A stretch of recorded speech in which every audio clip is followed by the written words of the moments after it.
साथियों नमस्कार। जिज्ञासा मैथ क्लासेस के यूट्यूब चैनल पर आप सभी बंधुओं का बहुत बहुत स्वागत एवं अभिनंदन। पिछले वीडियो में हमारी जो चर्चा चल रही थी वो द्विघात समीकरण हमने शुरू किया था, तो उसी टॉपिक को हम कंटिन्यू करते हैं जिसमें कुछ प्रश्न रह गए थे, उनको हम सॉल्व करते हैं।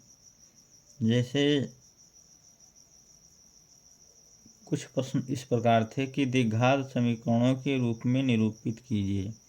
कुछ कथन दिए गए थे, उनको पढ़ करके हमें द्विघात समीकरण का निर्माण करना था। तो उसमें हमने 2 क्वेश्चन कर लिया था। कुल मिलाकर आपके प्रश्नावली 4.1 में 4 क्वेश्चन इस प्रकार हैं, जिसमें से हमने 2 कर लिया था, 2 बाकी बचे हैं, उनको भी देख लेते हैं। जिसमें दूसरे क्वेश्चन का दूसरा पार्ट है, 2 क्रमागत धनात्मक पूर्णांकों का गुणनफल 306 है। 2 क्रमागत धनात्मक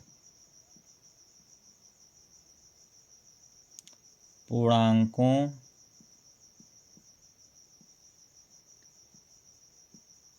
का गुणनफल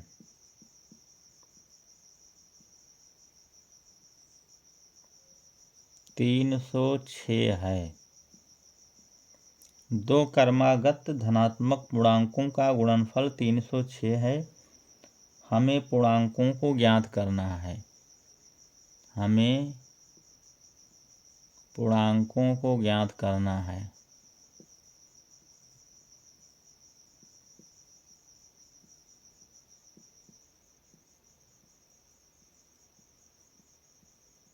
तो इस कथन के लिए हमें बनाना है द्विघात समीकरण।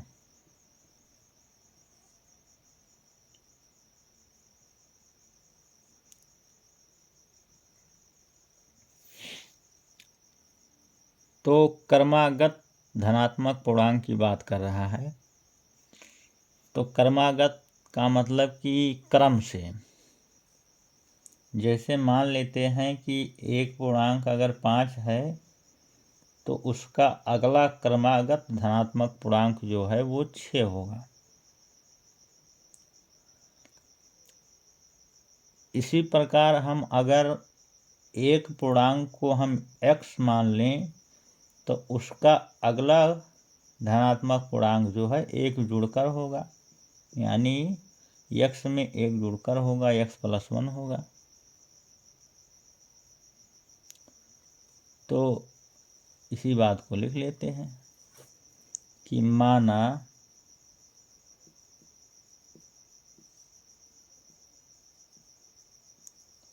क्रमागत धनात्मक पूर्णांक क्रमशः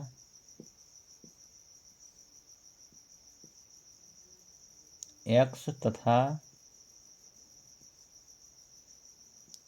x+1 है। अब प्रश्नानुसार प्रश्न क्या कह रहा है? आगे क्या कह रहा है? हमें क्रमागत धनात्मक पूर्णांक तो पता चल गया कि एक x है और एक x+1 है। एक x है और दूसरा x+1 है, और उनका गुणनफल 306 है। तो गुणा कर देते हैं। x और x+1 का गुणा कर देते हैं। गुणा करने पर जो हमें परिणाम मिल रहा है वो 306 है, ऐसा आपका प्रश्न कह रहा है। बस इसी को हम सॉल्व कर लेते हैं। तो इसका गुणा यहाँ भी होगा और इसी का गुणा यहाँ होगा। तो जब x का गुणा x से करेंगे तो x² मिल गया, और x का गुणा जब 1 से करेंगे तो x हो गया बराबर 306 हो गया, यानी कि x² और प्लस x, और इस 306 को हम इधर पक्षांतर करके लाएंगे तो -306 हो गया बराबर 0, और ये हमारा निर्मित हो गया द्विघात समीकरण। द्विघात समीकरण बन गया, इसी रूप का तो द्विघात समीकरण होता है, और यही हमारा परिणाम हो गया। इसमें इस प्रश्नावली में एक क्वेश्चन और बचा था जो कि चौथा वाला था, इसको भी देख लेते हैं। लिखा है एक रेलगाड़ी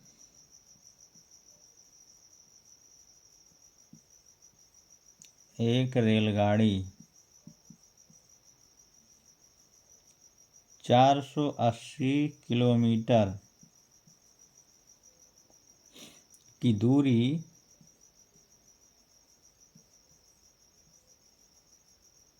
समान चाल से तय करती है। समान चाल से तय करती है।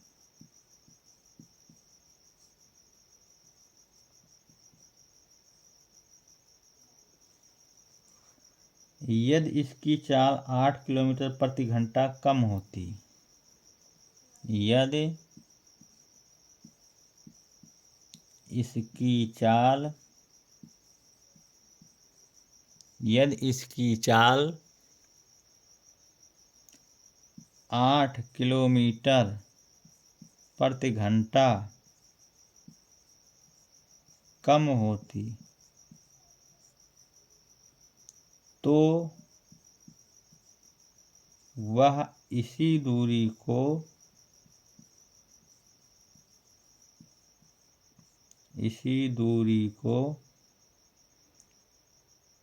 तय करने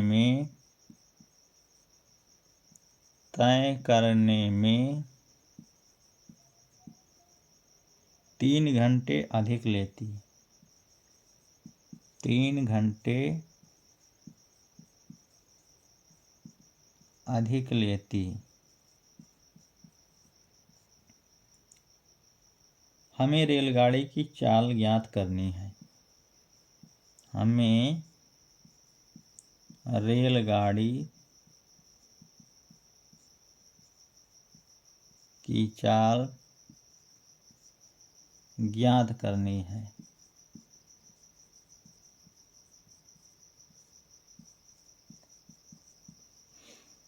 हमें क्या करना है? रेलगाड़ी का चाल ज्ञात करना है, और रेलगाड़ी एक समान चाल से चल रही है, यानी उसकी चाल जो है समान है, घट बढ़ नहीं रहा है। यह आपके प्रश्न में कह दिया है कि रेलगाड़ी एक समान चाल से चल रही है, और यदि इसकी चाल 8 किलोमीटर प्रति घंटा कम होती तो वह इसी दूरी को तय करने में 3 घंटे अधिक समय लेती। हमें रेलगाड़ी की चाल ज्ञात करनी है। तो चाल जो हमें ज्ञात करना है उसी चीज को हम मानते हैं x। तो माना, क्या माना? रेलगाड़ी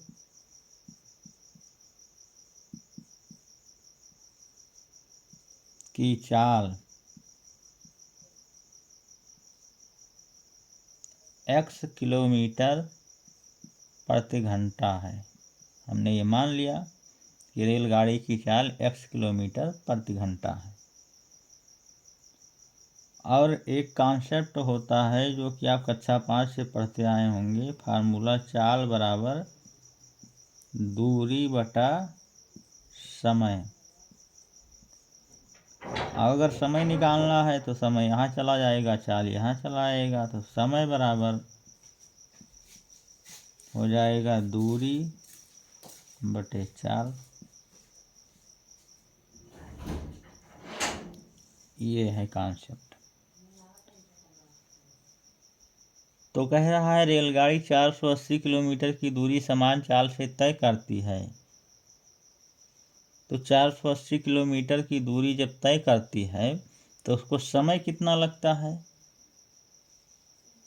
तो 480 किलोमीटर दूरी तय करने में रेलगाड़ी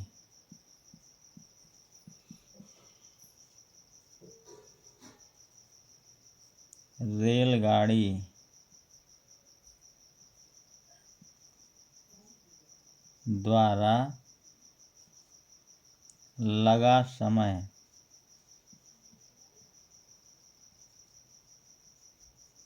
तो समय बराबर क्या होगा, दूरी बटा 4, दूरी बटे 4। दूरी है आपका 480 किलोमीटर और चाल हमने मान लिया है x किलोमीटर प्रति घंटा, तो x हो गया।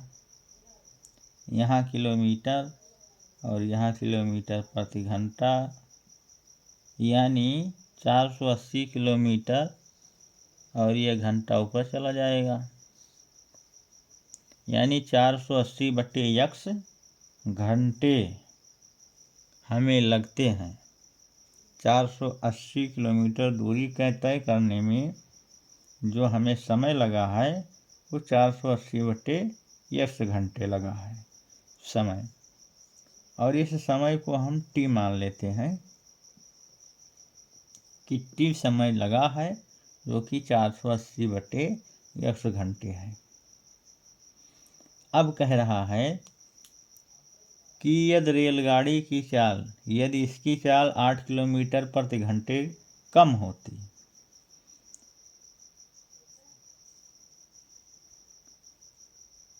चाल, रेलगाड़ी की चाल पूरा लिखते हैं,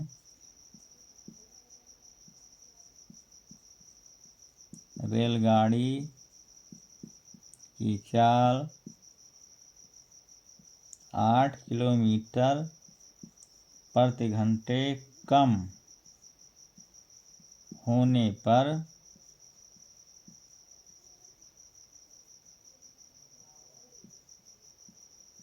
इसकी चाल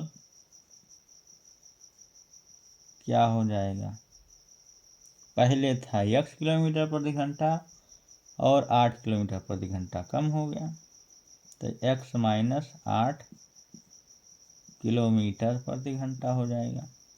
जैसे मान लेते हैं पहले 12 किलोमीटर प्रति घंटा था, अब कह दिया 8 किलोमीटर प्रति घंटा कम हो गया, तो 12 में से 8 घट गया, यानी अब 4 किलोमीटर प्रति घंटा लग रहा है।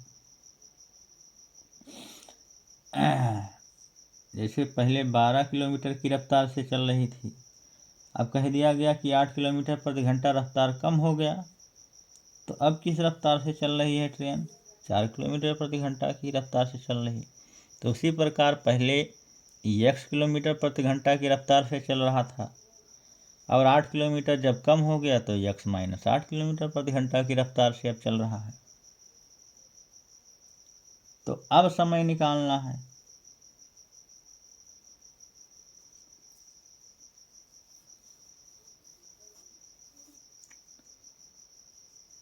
अब रेलगाड़ी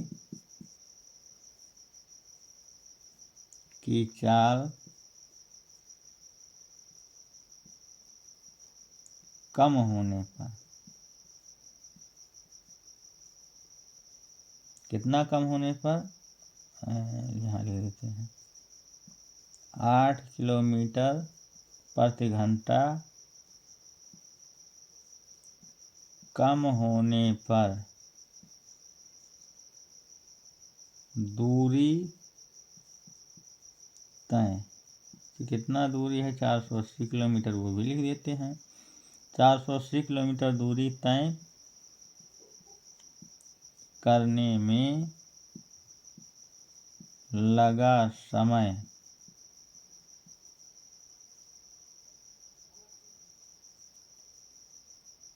बराबर क्या हो जाएगा, तय करने में 3 घंटे अधिक लेती है, तो पहले कितना लेता था, इतना, यानी टी लेता था, टी समय पहले लेता था। टी लिखें या इतना लिखें, एक ही बात है। और अब उससे 3 घंटे ज़्यादा लेता है। और समय हम कैसे निकालेंगे, दूरी बटे चाल से। दूरी कितना है इस कंडीशन में, 480। और चाल कितना है, चाल अब जो है वो x-8 है किलोमीटर प्रति घंटा। तो इतने घंटे लगेंगे, बराबर t+3। अब t लिखें या t के जगह पर इतना लिख दें, 480 बटे x+3 लिख दें। अब इसको इधर ले आएं तो 480 बटे x-8 माइनस, ये प्लस में है, इधर आएगा पक्षांतर होके तो माइनस लग जाएगा। 480 बटे x बराबर 3 हो जाएगा। 480 यहाँ भी है, यहाँ भी है, तो हम कॉमन ले लेते हैं 480 को। जब कॉमन ले लेंगे ऊपर तो वो बच गया 1 बटे x-8 और माइनस 1 बटे x हो गया, बराबर 3 हो गया। इसको इधर यहाँ सॉल्व कर लेते हैं, यहाँ जगह है। अब 480 और जो ये नीचे बचा इसका हम लासा ले लेते हैं। तो लासा हो गया x और x-8। अब x-8 से जब इसमें भाग करेंगे तो बचा x को लिखेंगे ऊपर और बीच में माइनस का निशान लगा देते हैं। अब x से जब भाग करेंगे इसमें तो बचेगा x-8, तो यहाँ x-8 लिख देते हैं, बराबर 3। अब इसको ओपन करते हैं तो x और माइनस से जब गुणा होगा तो माइनस x हो जाएगा। अब माइनस का गुणा जब यहाँ होगा तो माइनस माइनस प्लस 8 हो जाएगा। और नीचे x का गुणा करेंगे तो x² और माइनस 8x हो जाएगा। और ये 480 इधर चला आया तो 3 बटे 480 हो जाएगा। ये x से x कैंसिल हो जाएगा और ये 3 से कट जाएगा, 3 एकम 3 और 3 एकम 3 और 3 छक 18, 160। ये 160 यहाँ गुणा हो जाएगा तो 8 गुणा 160 हो जाएगा। और ये यहाँ जाके गुणा होगा तो x² माइनस 8x हो जाएगा। और इसको जब गुणा करेंगे 16 8 128, 1280 बराबर x² माइनस 8x। अब x² माइनस 8x और इस 1280 को इधर लाएंगे तो माइनस 1280 हो जाएगा, बराबर 0। ये बन गया हमारा द्विघात समीकरण और इसी को बनाना था हमें, तो ये हमारा हो गया परिणाम।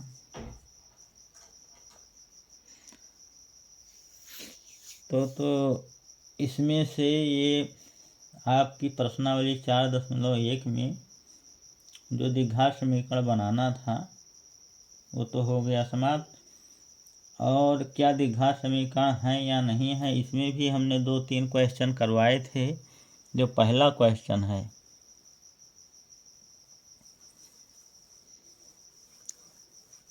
और इसमें आप लोग और करें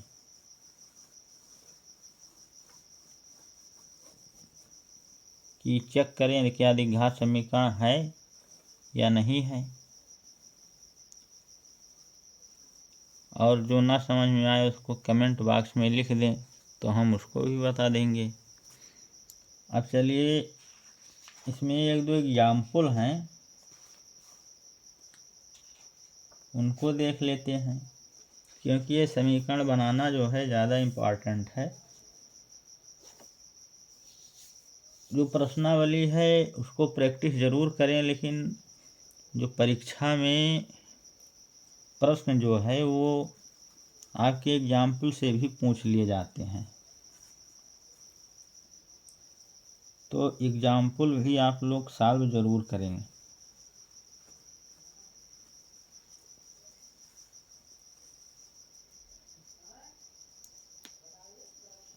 इसमें एग्जाम्पल था,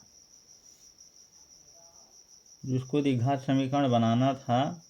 इसमें 2 क्वेश्चन दिए गए हैं एग्जाम्पल में, उसी को देखते हैं। जिसमें पहला दिया गया है, जान और जीवंती दोनों के पास कुल मिलाकर 45 कंचे हैं। जान और जीवंती दोनों के पास कुल मिलाकर, दोनों के पास कुल मिलाकर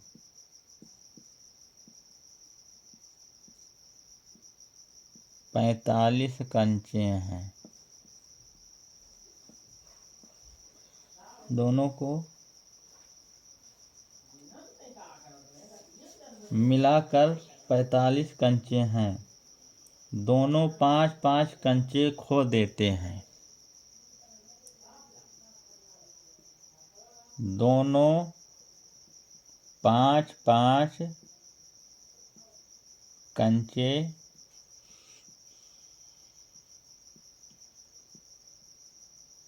खो देते हैं और अब उनके पास कंचों की संख्या का गुणनफल 124 है। और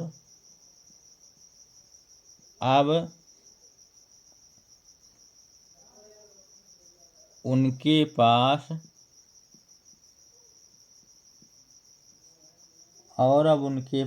कंचों की संख्या का गुणनफल, कंचों की संख्या का गुणनफल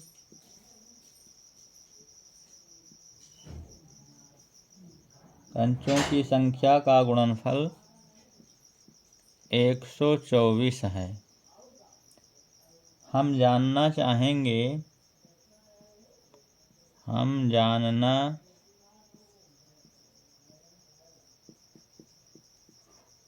जानना चाहेंगे कि आरंभ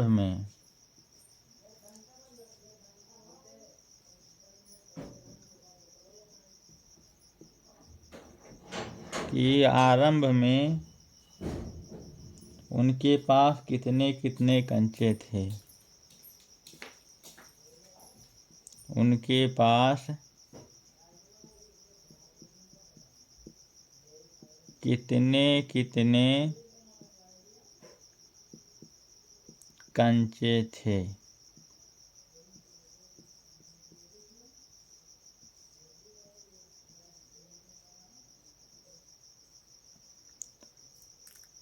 क्या कह रहा है, जान और जीवंती दोनों के पास कुल मिलाकर 45 कंचे हैं। तो हम किसी एक के पास मान लेते हैं कि किसी एक के पास कंचों की संख्या x थी। माना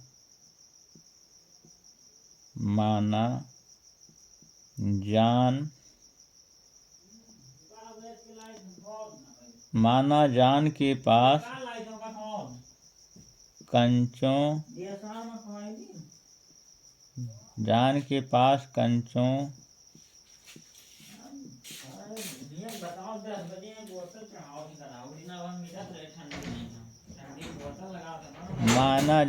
पास कंचों माना जान के पास कंचों की संख्या, माना जान के पास कंचों की संख्या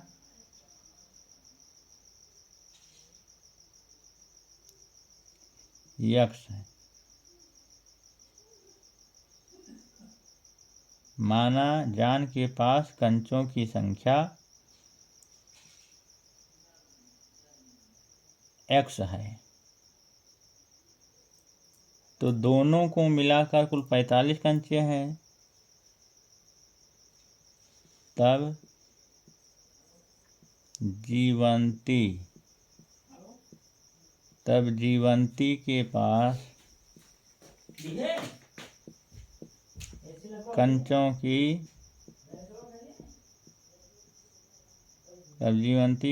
कंचों की संख्या बराबर 45 माइनस x हो जाएगा। क्यों हो जाएगा? क्योंकि दोनों को मिलाकर 45 कंचे हैं, तो एक के पास x है और दूसरे के पास 45 माइनस x है। दोनों को जोड़ने पर 45 होने चाहिए, तो कैंसिल कर देते हैं और दोनों को पास मिलाकर 45 कंचे हैं। दोनों 5-5 कंचे खो देते हैं। दोनों 5-5 कंचे खो देते हैं।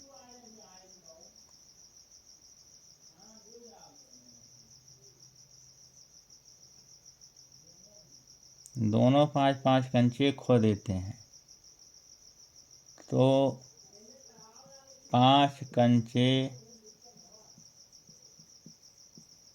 खोने के बाद 5 कंचे खोने के बाद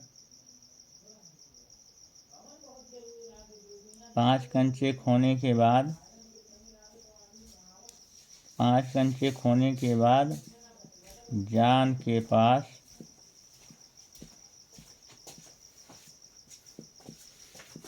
कंचों की संख्या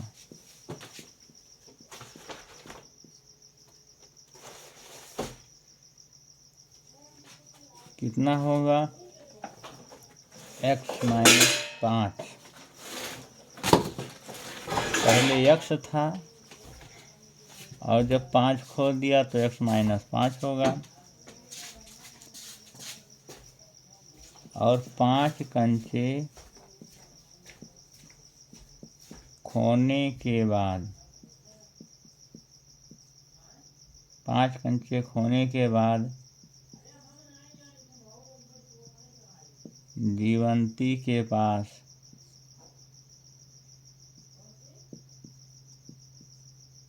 कंचों की संख्या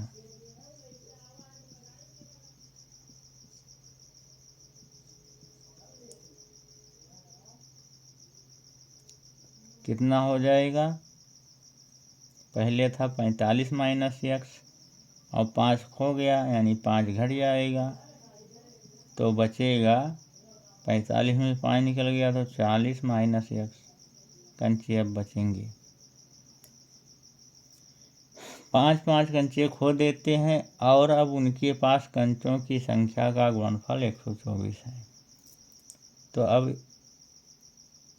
जान के पास जो बचा x माइनस 5 है और जीवंती के पास 40 है माइनस x है, और इनका गुणनफल जो है 124 दिया गया है प्रश्नानुसार। अब कितना बचा है? दोनों का गुणनफल जो है वो 124 के बराबर है। तो हम जानना चाहेंगे कि आरंभ में उनके पास कितने कितने कंचे थे। तो इसके लिए हमें द्विघात समीकरण बनाना है। सॉल्व नहीं करना है, केवल समीकरण बना के छोड़ देना है। तो इसका गुणा यहाँ होगा, फिर इसी का गुणा यहाँ होगा, और इसका गुणा यहाँ होगा, और फिर इसी का गुणा यहाँ होगा। तो 40 का जब x से गुणा करेंगे तो 40x हो गया, और इसका गुणा जब यहाँ करेंगे तो माइनस x² हो जाएगा, और जब इसका गुणा यहाँ करेंगे तो माइनस 200 हो जाएगा, और जब इसका गुणा यहाँ करेंगे तो माइनस माइनस प्लस 5x हो जाएगा, बराबर 124 हो गया। तो माइनस x² और ये 40x और ये प्लस 5x जोड़ के प्लस 45x हो गया, और ये माइनस 200 और इसको इधर लाएंगे तो माइनस 124 हो गया, बराबर 0। तो ये हो गया माइनस x² और प्लस 45x, और 2 ये जुड़ जाएगा तो माइनस 324 बराबर 0 हो जाएगा। और माइनस एक कामन ले लेते हैं, माइनस, तो x² और यहाँ भी माइनस हो गया, -4x।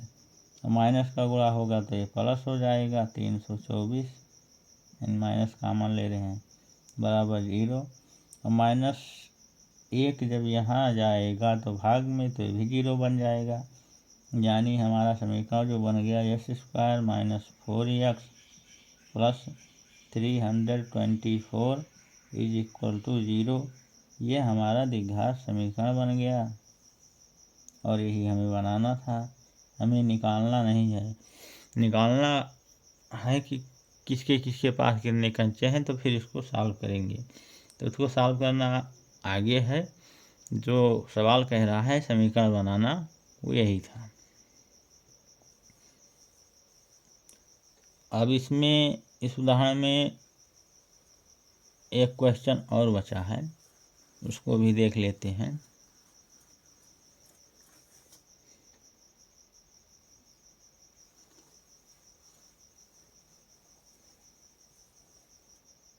क्वेश्चन है, एक कुटीर उद्योग एक दिन में कुछ खिलौने निर्मित करता है।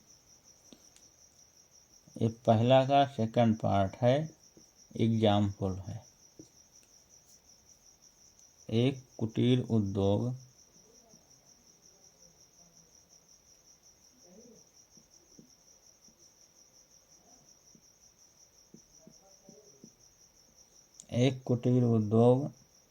एक दिन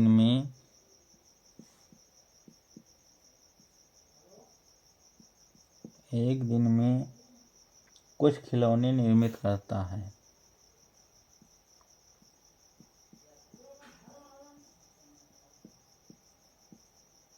कुछ खिलौने निर्मित करता है। एक दिन में कुछ खिलौने निर्मित करता है। प्रत्येक खिलौने का मूल्य, प्रत्येक खिलौने का मूल्य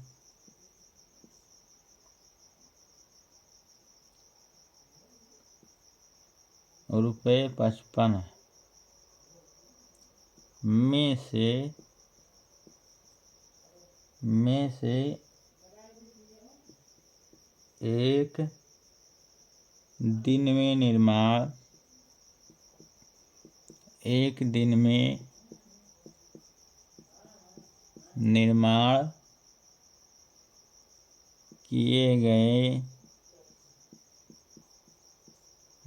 किए गए खिलौनों की संख्या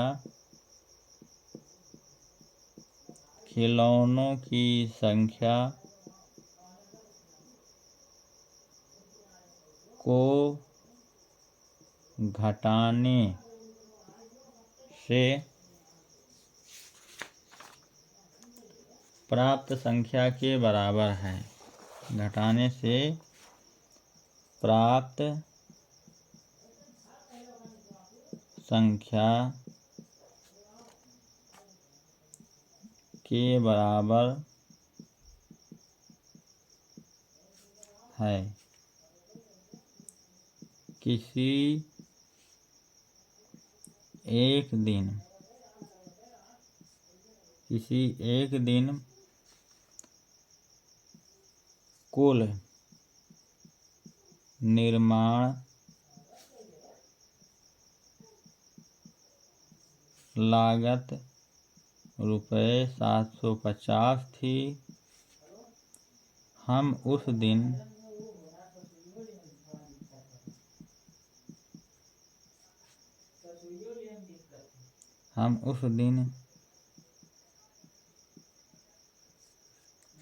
निर्माण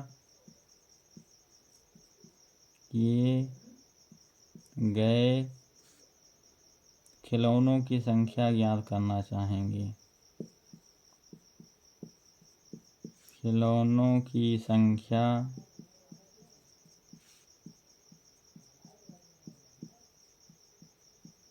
ज्ञात करना चाहेंगे।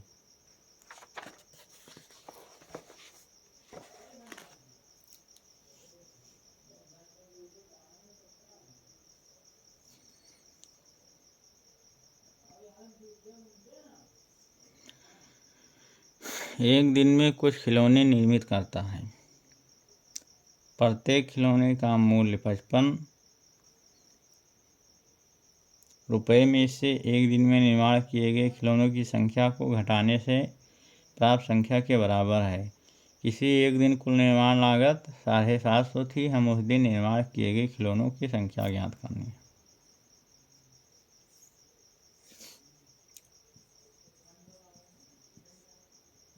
तो एक दिन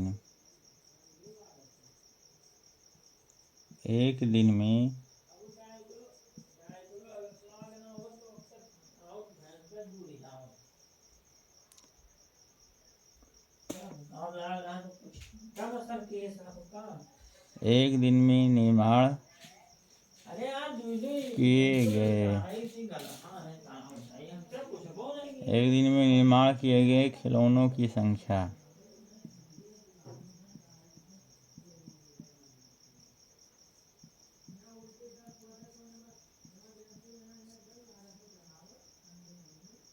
एक दिन में निर्माण किए गए खिलौनों की संख्या माना एक दिन में निर्माण किए गए खिलौनों की संख्या यक्ष है। माना एक दिन में निर्माण किए गए खिलौनों की संख्या यक्ष है। मान लेते हैं कि एक दिन में यक्ष खिलौनों की निर्माण किए गए खिलौनों की संख्या यक्ष है।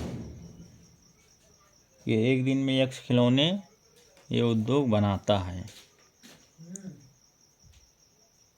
प्रत्येक खिलौने का मूल्य जो है कह रहा है प्रत्येक खिलौने का मूल्य 55 में से एक दिन में निर्माण किए खिलौनों की संख्या को घटाने से प्राप्त होता है।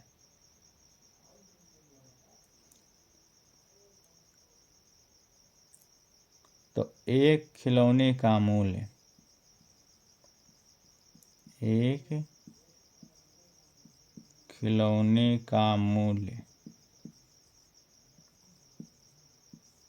कब प्राप्त होता है?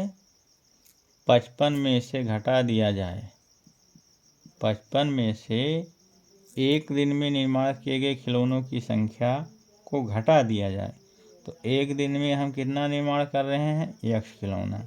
तो यक्ष को घटा दिया जाए तो एक खिलौने का दाम निकल आया इतना रुपये। ये एक खिलौने का मूल्य निकल आया। किसी एक दिन कुल निर्माण लागत 750 रुपये थी। तो एक खिलौने का मूल्य जो है इतना हो गया और एक दिन में यक्ष खिलौने बनते हैं। जैसे मान लेते हैं कि एक दिन में 10 खिलौने बनते हैं और एक खिलौने का मूल्य 20 रुपया है।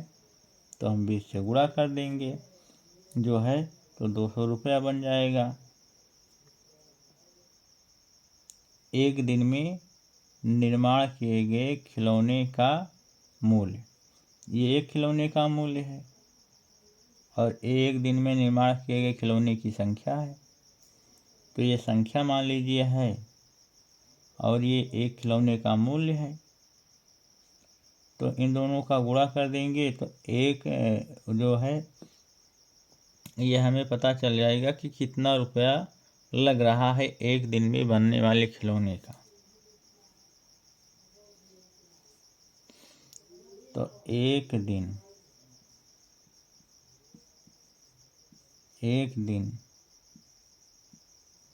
में बनने वाले खिलौनों का मूल्य क्या हो जाएगा? यक्ष और इसका गुणा कर दें।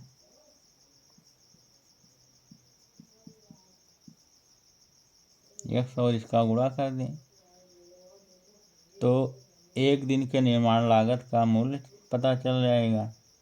यह लागत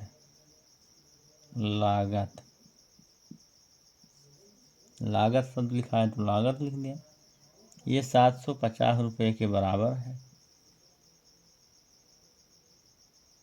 अब इसको गुणा कर दें, इसको यहाँ गुणा कर दें और यहाँ भी कर दें, तो 55x और इसको यहाँ भी गुणा कर दें तो -x² बराबर 750। तो -x² प्लस 55x, इसको इधर करें तो -750 बराबर 0। माइनस कॉमन लेके भाग कर दें तो x² माइनस 55x प्लस 750 बराबर 0। ये द्विघात समीकरण हमारा बन गया और हमें द्विघात समीकरण ही बनाना था।